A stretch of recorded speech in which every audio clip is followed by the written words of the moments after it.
Hola chicos, hablemos hoy de lo que son las metodologías de desarrollo. Eh, la primera pregunta que nos hacemos cuando abordamos esto es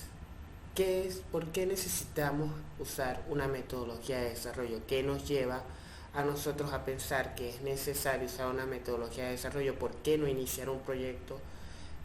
así de fácil como antes, que solo escribo como un pseudocódigo y lo llevo al proyecto, empiezo a plasmar las ideas de acuerdo a como me las va diciendo el cliente dentro del proyecto? Esto es debido a la cantidad de retrasos y enredos que puede tener este tipo de acercamientos hacia el cliente. El cliente puede verse disgustado al no tener un orden claro de cómo se le van a presentar las ideas, de cómo se va a organizar el proyecto, de cómo se va a realizar la construcción. Y cuando trabajamos con equipos grandes y con equipos donde ya uno no es solo la persona que está desarrollando, sino que está desarrollando en conjunto con otras personas, vamos a notar que necesitamos ver el cómo se va a avanzar, y cada uno de los miembros que trabajan con nosotros va a necesitar saber cómo avanzar con el sistema. Por eso, a la pregunta de por qué usar una metodología de desarrollo se puede responder de distintas formas. La idea es tratar de hacer que el sistema se adapte a los cambios que quiere nuestro cliente y además pueda crecer de manera continua. Es decir, los sistemas tienen que estar cambiando constantemente de acuerdo a los requerimientos que el cliente nos va dando, y nosotros no conocemos a veces todos los requerimientos, o a veces es complicado sacarlos, y una metodología de desarrollo nos permite ir llevando al cliente hacia el punto donde nosotros queremos, que es que nos cuente realmente lo que él necesita, lo que él quiere, cómo hacer las pruebas, cómo agregar las nuevas ideas, y una metodología nos va a ayudar a hacer eso. Las metodologías de desarrollo intentan eliminar o reducir la mayor cantidad de tiempo redundante dentro de nuestro proyecto, haciéndolo más organizado y llevado por su dominio, por sus casos de uso, por la investigación que nosotros estamos haciendo. Nos permite generar unas interfaces y modelos eficientes, ya sea valiéndose los artefactos que son distintos diagramas en algunas metodologías, interfaces, prototipos, y así poder irnos acercando más al modelo final antes de llegar a la construcción del mismo, y así poder tenerlo planteado y plasmado en bocetos que el cliente pueda probar, y una vez construidos también pueda volverse a probar con el cliente y permitir que el cliente pueda hacer las correcciones. Entonces, cuando un cliente nos requiere, cuando un cliente habla con nosotros y nos pide, por favor, necesito hacer un sistema X, nosotros necesitamos llevar sus ideas realmente a modelos que le podamos presentar a él y que él nos pueda aprobar. Igualmente, cuando nos vamos a reunir con nuestro equipo de desarrollo, con las distintas personas que trabajen o estén dentro de nuestro ambiente laboral, vamos a encontrarnos que debemos tener bien estructuradas estas cosas y la manera en la que se las estamos presentando a nuestros distintos programadores, a nuestros distintos equipos. Entonces, una metodología de desarrollo, tenerla bien plasmada, nos permite evitar esto, nos permite saber hacia dónde va el sistema, nos permite determinar cómo avanzar, cómo podrá avanzar nuestro sistema, porque vamos a determinar que existen dos tipos de complejidad a la hora de hacer un sistema, dos formas de ver lo complicado que es un sistema al principio. Para poder empezar entonces a hablar de un sistema como tal de computación, cuando empezamos, normalmente nosotros estamos siendo bastante en orden, bastante efectivos con nuestra realización de proyectos, puesto que vamos siguiendo lineamientos bastante claros y precisos acerca de lo que estamos desarrollando. Entonces, cuando inicia un proyecto siempre es sencillo, agregas unas cuantas líneas de código y empiezas a darte cuenta de resultados de acuerdo a lo esperado. No hay acoplamiento, no hay interfaces que modificar de acuerdo a un cambio, no hay una base de datos que esté cambiando solo por agregar una nueva característica. Pero a medida que va creciendo nuestro sistema, a medida que vamos realizando nuevos cambios, nuevas cosas, vamos agregando y vamos puntualizando algunos aspectos, se va agregando código que a veces puede ir pesando cuando no hacemos refactorizaciones, cuando no estamos concentrados en lo que hacemos o introducimos un cambio para ser testeado por el cliente en este momento o porque queremos resolver un bug y ya estamos en producción, entonces vamos a meter esto rápido, pero nunca nos olvidamos de cambiarlo o no planificamos bien y hacemos un diseño correcto. Esto nos va a ir pesando dentro de nuestro sistema. Es por eso que encontramos que existen dos conceptos acerca de lo que es la complejidad. La complejidad esencial son aquellas cosas que realmente necesita nuestro sistema o cosas que se hicieron porque el sistema así lo requirió, porque fueron analizadas, porque así fueron diseñadas. Entonces la complejidad de hacer lo requerido lo conocemos como esencial. Es decir, una tarea que realmente es compleja porque está ahí, porque realmente lo es, como puede ser, no sé, generar todo, hacer una simulación compleja para el análisis de costos, tomando en cuenta las relaciones estadísticas que existen durante un periodo de tiempo, etcétera, etcétera. Eso es complejidad esencial, porque realmente es lo complejo del problema. El problema tiene en sí una complejidad. Por ejemplo, sumar dos números no es nada complejo,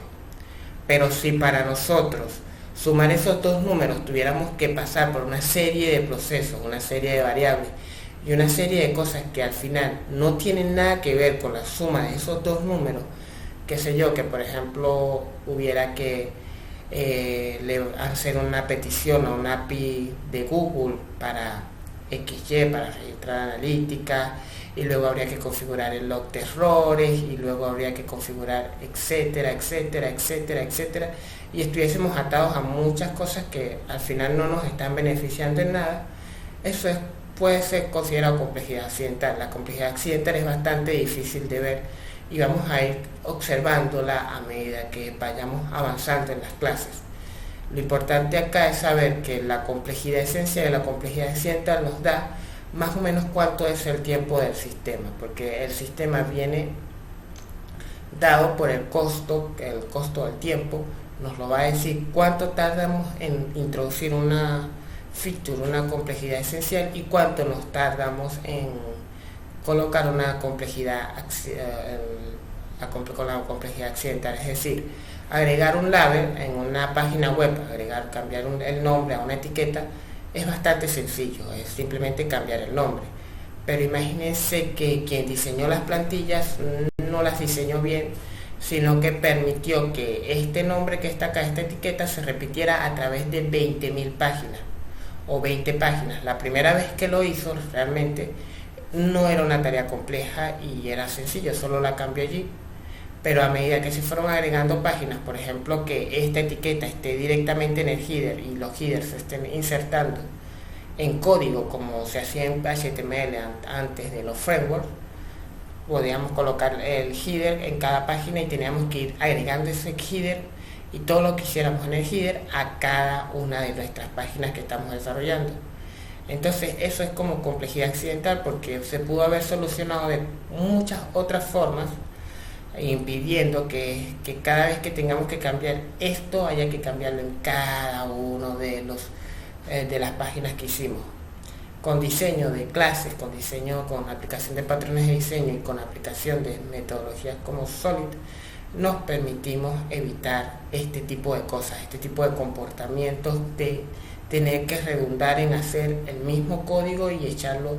400 veces en 4.000 partes porque simplemente así tiene que hacer, o porque cuando yo modifico la interfaz A hay que modificar el componente B, el componente C, el componente D me bloquea la entrada porque necesita el parámetro X, por ejemplo una página que ni siquiera hace acceso a base de datos, que esté requiriendo base de datos, puede producirnos problemas. Entonces cuando se deja de refactorizar el código para un tiempo posterior, terminamos cargando esta refactorización que no hicimos, y poco a poco empieza a pesar, empieza a hacer que el sistema se llene de objetos, variables, cantidad de acoplamientos que son de forma absurda.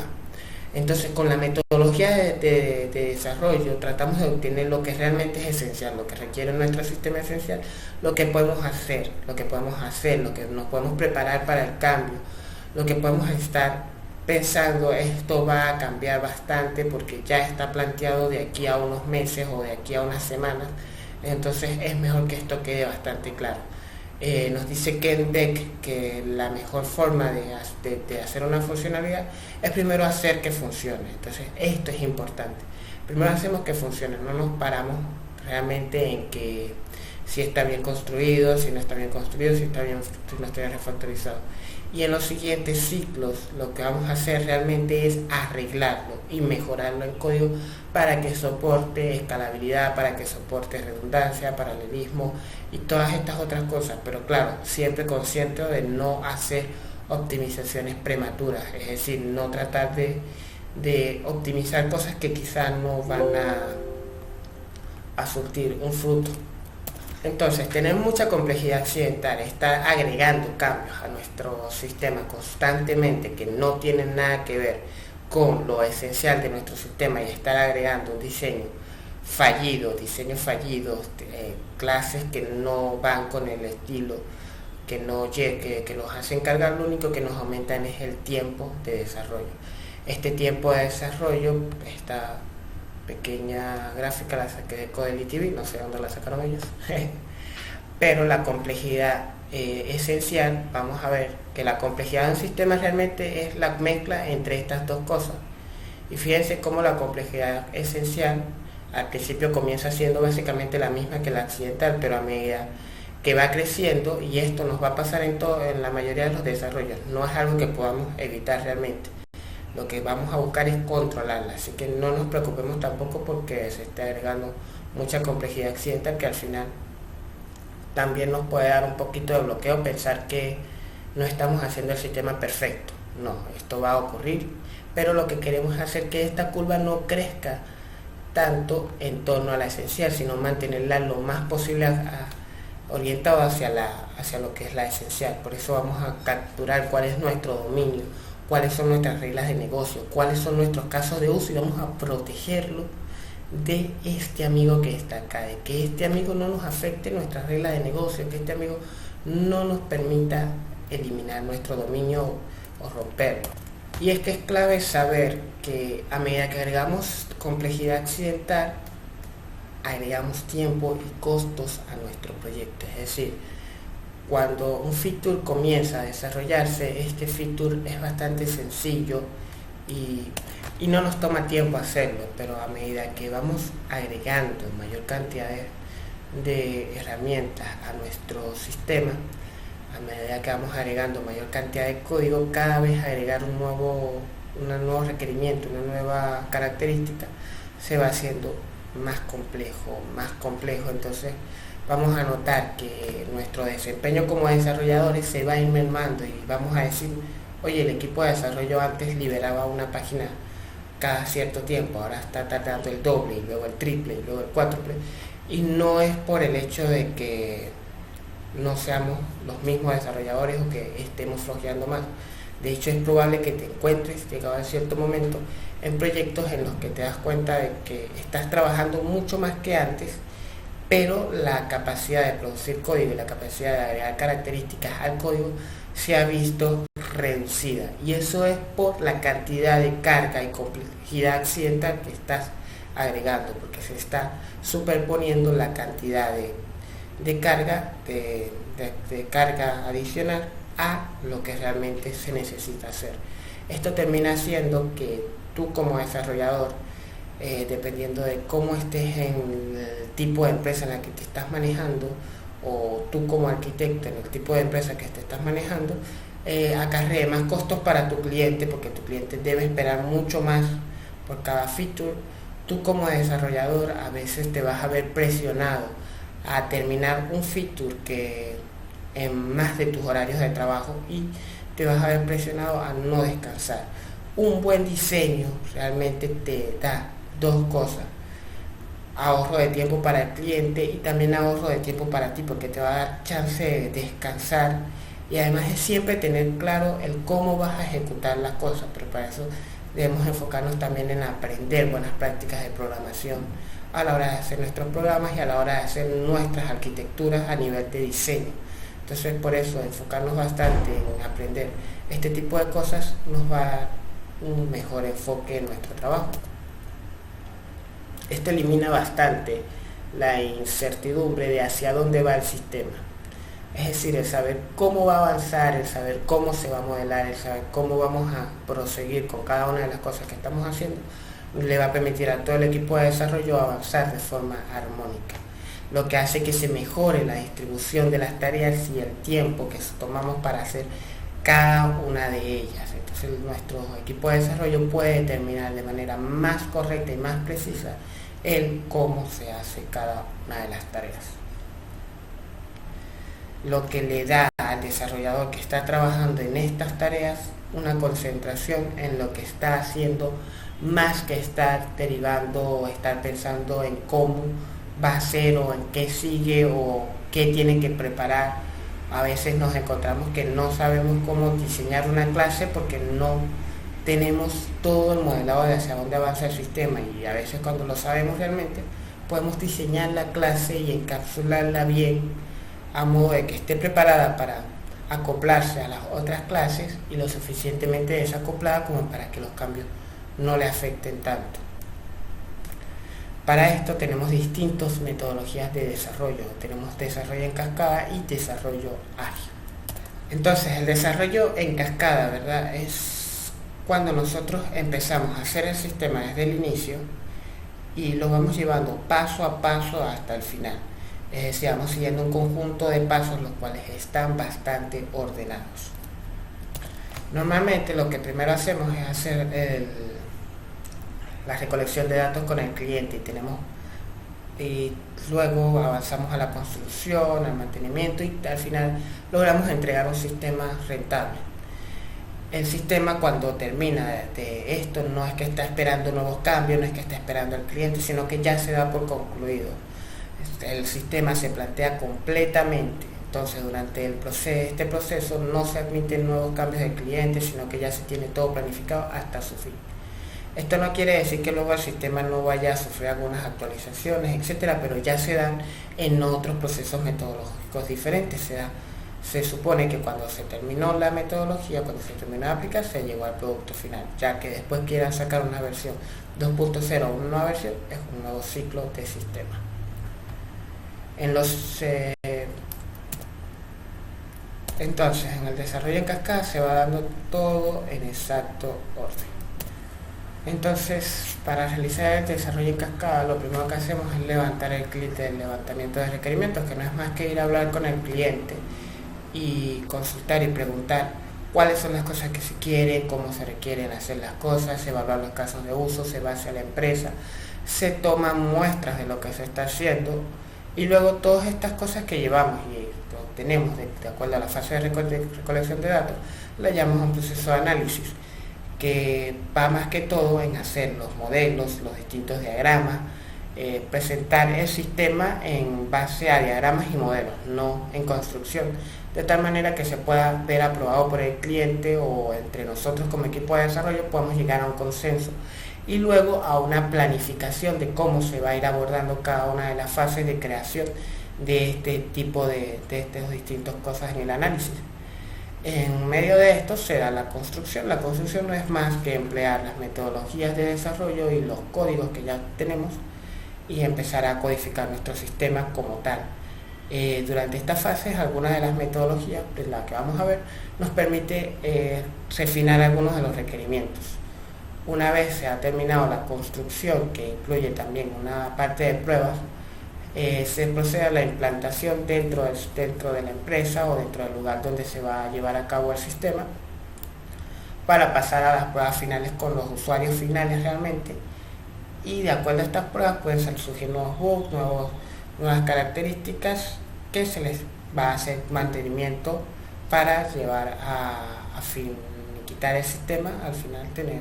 un sistema estable, pero sin embargo no se le están agregando nuevas características al sistema como tal. Las ventajas de de aplicar esta metodología es que podemos ver el objetivo final como una meta alcanzable, es decir, ya está planteado lo que vamos a hacer, cómo lo vamos a hacer y qué hay que entregar. Esto hace que el tiempo y costos puedan ser estimados de una forma más confiable que en metodologías ágiles donde no sabemos y no tenemos modelos preparados que nos permitan saber hacia dónde vamos. Cada paso está bien determinado y viene uno después del otro, es decir, como las metodologías tradicionales ya están bastante organizadas y bastante bien realizadas, un paso va siguiendo al otro de tal forma de que no podemos equivocarnos, no hay un camino de pensar y si hago esto después o hay que hacer un replanteamiento de cosas en medio de la construcción. No, eso no pasa durante las metodologías tradicionales.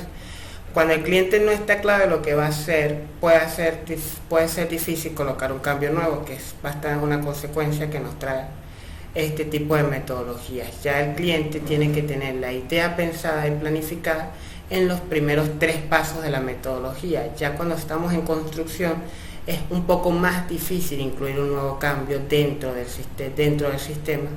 lo que hace que el cliente tenga una poca participación con la metodología de desarrollo y también provoca que el cliente no pueda ver el sistema hasta el final, no puede ver el concepto final, sino que ya se le presenta tanto al cliente como a los posibles usuarios finales la versión terminada del mismo. Esto a veces también nos produce que no podamos hacer pruebas con usuarios finales hasta tener prototipos bastante estables de nuestro sistema. Las metodologías ágiles se caracterizan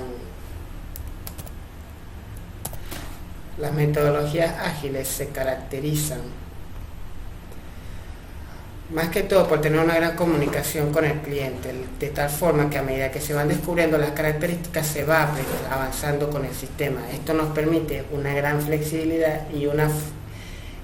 es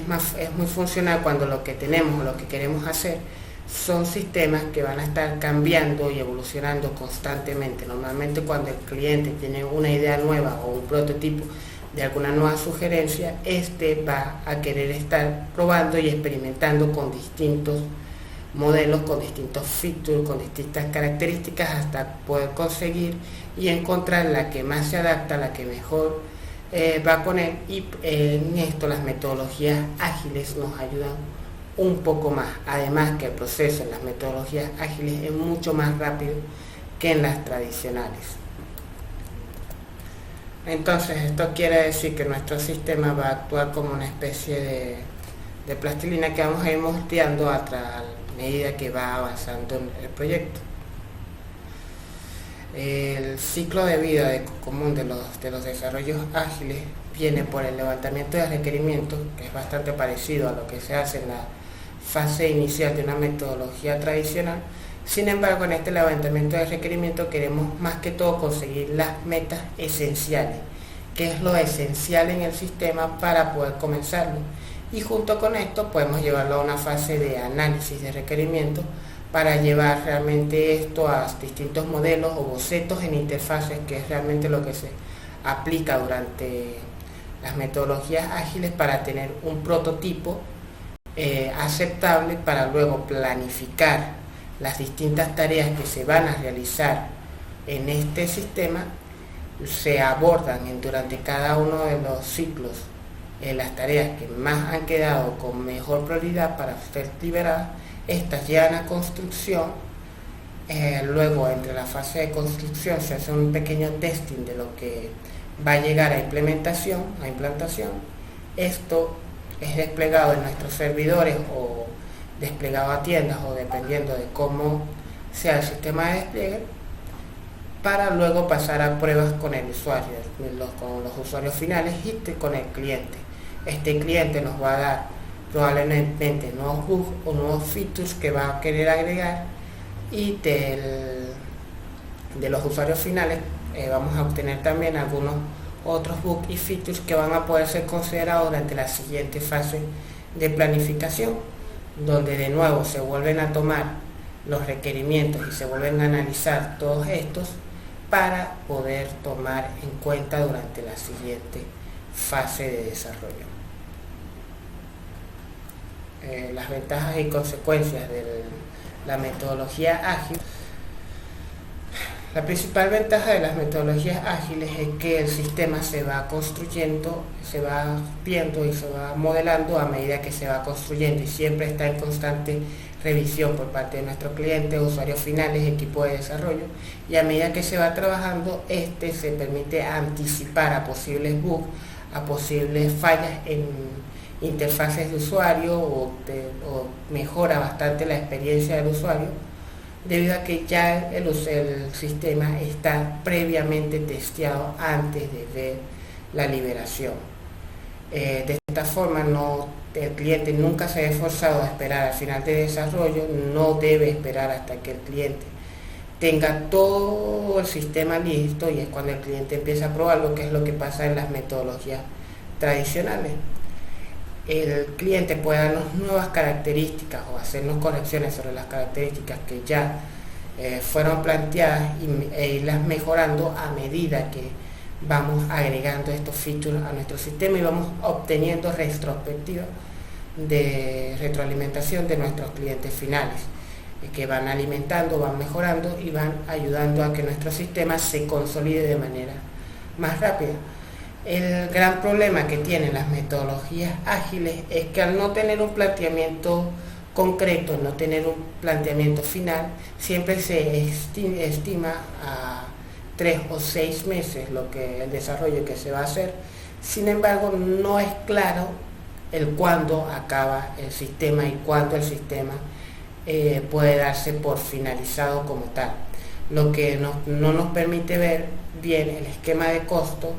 no nos permite ver bien el esquema de tiempos, el permitirle al cliente estar jugando tanto y estar agregando características y estar revisando el sistema a medida que nosotros lo vamos construyendo, también nos juega en contra a la hora de no poder saber cuándo finaliza o cuándo termina una característica, porque el cliente siempre puede querer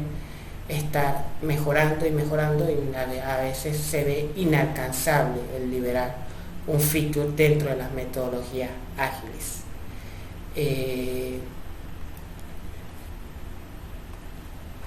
En comparación de ambos sistemas, el desarrollo en cascada nos permite siempre ver hacia dónde va el final del sistema, nos permite ver y ya saber y tener un modelo testeado con nuestro cliente antes de poder construir. Sin embargo, el desarrollo ágil obtiene un modelo, lo implementa y lo procede a probar con el cliente. En un desarrollo ágil podemos ir agregando nuevas características, cosa que no nos va a permitir la metodología tradicional. La metodología tradicional nos va a forzar a tener que ver todas las características y todos los cambios antes de poder implementarlos. En un desarrollo ágil tenemos mayor comunicación con el cliente. Sin embargo, en el desarrollo en cascada, la comunicación con el cliente se va a ver un poquito más forzada, más limitada, y el cliente va a tener menor participación, va a tener una alta participación durante el proceso de creación y planeación de la idea. Sin embargo, se va a ver excluido o muy limitado en los momentos de construcción. El desarrollo en cascada está bastante ordenado, tiene pasos concretos a seguir cuando se finaliza. Un paso se da por finalizado, lo que nos da puntos e hitos importantes a lo largo del desarrollo y nos permite ir alcanzando metas. El sistema ágil no tiene un punto alcanzable, no se pueden estimar las metas como tal, y a veces se van haciendo un poco más lejanas.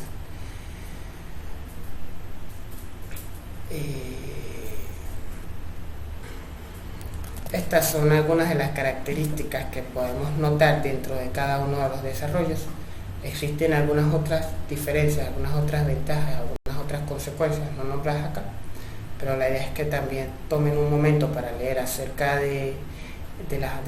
ambos tipos de desarrollo y puedan llegar a otras conclusiones acerca del cual aplicar esto. Cuando hablamos de ambas metodologías, podemos pensar que si hay alguna que está mejor o alguna que está peor, en realidad hay que pensar más bien cuál se adapta más a nuestro problema y a nuestro tipo de cliente. Porque podemos tener clientes que estén bastante en comunicación con nosotros, como clientes que realmente ya tienen el prototipo bastante bien desarrollado. Entonces, vamos a ver cuál de las dos metodologías realmente o de las formas de desarrollo nos brindan un mejor enfoque para lo que queremos y a lo que queremos llegar. Últimamente es más común usar las metodologías ágiles por su facilidad y su frecuencia de cambio, ya que ahorita con los sistemas web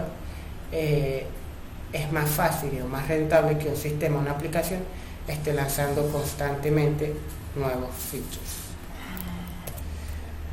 Dentro de las metodologías ágiles tenemos la XP, la Scrum y la Kanban, que son las que vamos a ver acá. XP es Stream Programming, que es hecho por el Kenbeck. Scrum, que se maneja más que todo en Sprint, y el Kanban, que es llevar algunos tableros de tareas. Acá vamos a ver una combinación entre estas tres porque se adaptan bien y cada una de ellas aporta buenos rendimientos. Dentro de las tradicionales tenemos la OMT, la BUSH, la OSI y el proceso unificado de desarrollo. El proceso unificado de desarrollo, que es la que vamos a estar explorando acá, une estas tres metodologías, las últimas tres, tomando realmente los diseños y diagramas que no funcionan y que son funcionales dentro de estas tres, acomodándolos y adaptándolos un poco mejor para llevar el desarrollo. Entonces, vamos a ver estas tres metodologías junto con la metodología PUT. Y para finalizar, como lectura recomendada acerca de lo que es